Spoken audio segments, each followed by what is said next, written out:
Ryan Garcia says that he wants Teofimo Lopez next as an opponent, assuming that he beats Devin Haney, of course. Guys, you know how I feel about fighters talking about the next opponent, this guy, that guy. I think that they should stay focused on the task at hand, and that task for Ryan Garcia right now is to beat a very slick boxer, an undefeated fighter, probably the best fighter at 140 right now in Devin Haney. He's proven time and time again that he's that guy, that he's not afraid of any challenge. He's willing to get in the ring with anybody who wants it. The top opposition, you go from Kambosos beating him twice in his own backyard in Australia, going after that fight to fight Vasily Lomachenko going up to 140, you know, as undisputed champ at 35, and then beating, you know, a world champion in Regis Prograis. I think that says a lot about who Devin Haney is and who he is as a fighter, and I think that Ryan can't overlook Devin right now. I think that he has to be in a mode where he's only focusing on Devin, but let's also remember that the question was phrased, assuming he beats Devin, you know, what is his plan? And he said that that's Teofimo Lopez, and I understand that. I think that Teofimo is a great matchup for Ryan Garcia, but I'd probably still favor Teo, but I like the matchup for Ryan a lot more than I like Devin Haney for Ryan, because Devin's going to be a really difficult fight. Let's remember that these guys are 3-3 in the amateurs. I'm not saying it matters, because it probably doesn't. It's been so long since they've been in the ring. Obviously, they know each other. They're aware of each other within the pro scene, but it's different now. These guys are grown men. We're talking about when they were kids, when they were teenagers, 8 years old, all the way till, you know, teenagers like 15, 16. But at the end of the day, these guys are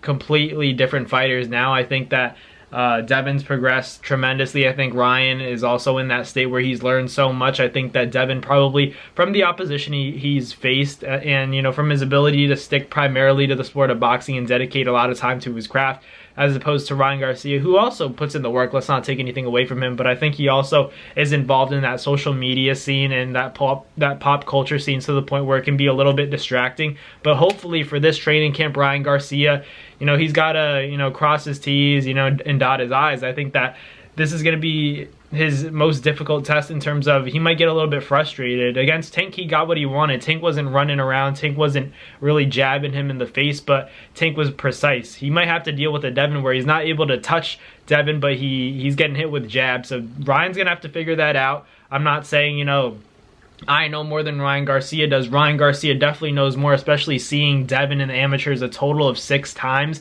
I think that Ryan Garcia is going to be a little bit more familiar with Devin's habits, his tendencies in the ring. Maybe that'll help him on fight night. It's just, you also have to remember that that was years ago. Devin's different now. His tempo changes in different fights, and I think that he fights differently in different fights. He's not a very predictable fighter. He does a lot of posturing in that ring.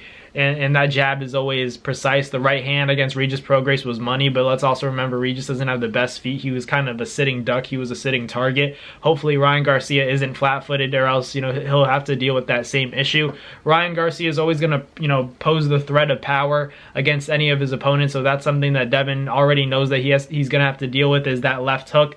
Other than that, the left hook to the body, I think, is also a concern, but we know Devin's defense is also very tight. He gets touched a lot, you know, when it's an elite fighter, when it's a guy like Vasily Lomachenko. Ryan Garcia is no Vasily Lomachenko. Not to say that he's not talented, it's just, you know, the footwork, the angles, that's where Loma is at his best. I think we're yet to see that from Ryan Garcia, but who knows, maybe this is his coming out party to show us, you know, the kind of boxer that he is. We saw him with that shoulder roll. He got roasted for it. You know, he didn't get hit that much, so, you know, as his opponent Oscar Duarte began to catch on to his shoulder roll, started to tag him a little bit, touch him up a little bit more, he switched back to, you know, being Ryan. I think that he has no choice but to do that. Like, if he's not able to stick to a game plan, I always say that Ryan Garcia could win a lot of fights if he sticks to a game plan. Whenever he, in his heart, you know, he wants to fight. So that's ultimately, you know, that's, you know, brought him to the dance, given him all the success that he's made. But also against certain fighters, you got to use your range, you got to use your distance, use your legs.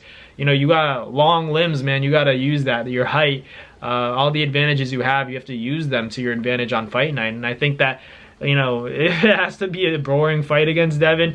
You might have to box him. I'm not sure that that left hook is going to land, but he's going to have to land something up top or something to the body. You know, Devin has shown that he can be hurt, but who hasn't? You know, Ryan's also been dropped. So, Ryan Garcia likes to talk about how he hurt Devin in the amateurs, and Devin, even though he beat him 3 times himself, Devin really didn't do much to Ryan, is what Ryan's claiming. So we'll see if that's the case in the real fight. This is different. This is 140 pounds. No catch weight, no rehydration clause. This is the real deal. No excuses. So April 20th, Las Vegas, Nevada. We got Devin Haney and Ryan Garcia. That's a great fight. But let me know in the comments what you guys think about Teofimo Lopez and Ryan Garcia as the next fight. Assuming Ryan Garcia pulls this one off, which isn't going to be easy to do by any means. But let me know in the comments what you guys think. Thank you guys for watching. Like, comment, and subscribe, and I'll catch you guys next time.